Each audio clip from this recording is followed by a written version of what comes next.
ஹரியோம். நாம் இன்று ஞான பாதையில் காண இருப்பது ஆசிரியர், குருமார்கள், ஞானிகள் பற்றிய அந்த குணநலன்களை பார்த்து விடலாம்.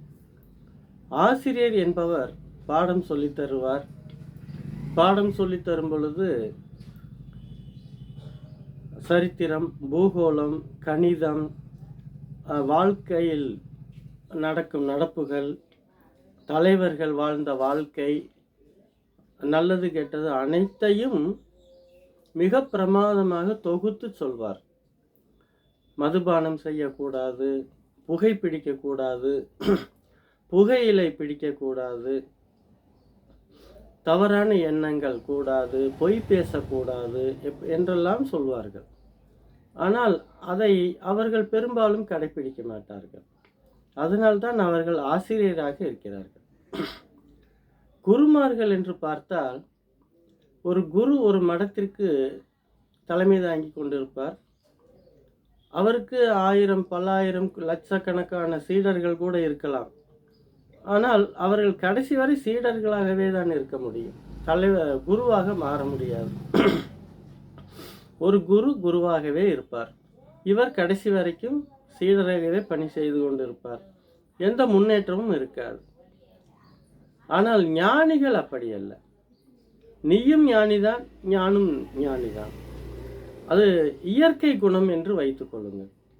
மழை பொழிகிறது, நான் இவருக்கு மழை பொழிவேன், இவருக்கு பெய்ய மாட்டேன் என்று சொல்லாது.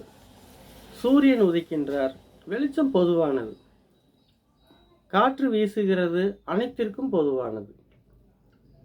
நதி, கடல், இதிலெல்லாம் யாரும் இவர்தான் குளிக்க வேண்டும், இவர் குளிக்கக்கூடாது என்று ஏற்றத்தாழ்வு பார்ப்பதில்லை.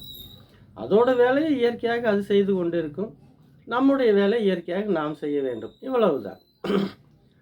இந்த இயற்கை சூழ்நிலையைத்தான் நாம் ஞானம் என்கின்றோம்.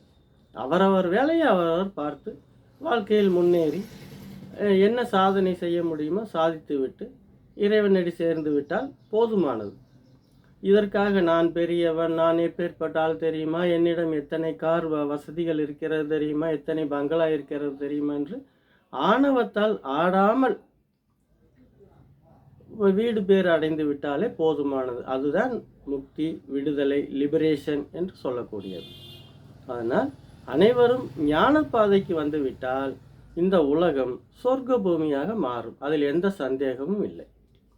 உங்களுக்கு இந்த காணொளி பிடித்திருந்தால் அனைவருக்கும் பகிருங்கள். Art of hill Sai yoga என்று யூடியூப்பிலும் இருக்கிறது, பாருங்கள். நன்றி. மீண்டும் நாளை சந்திப்போம்.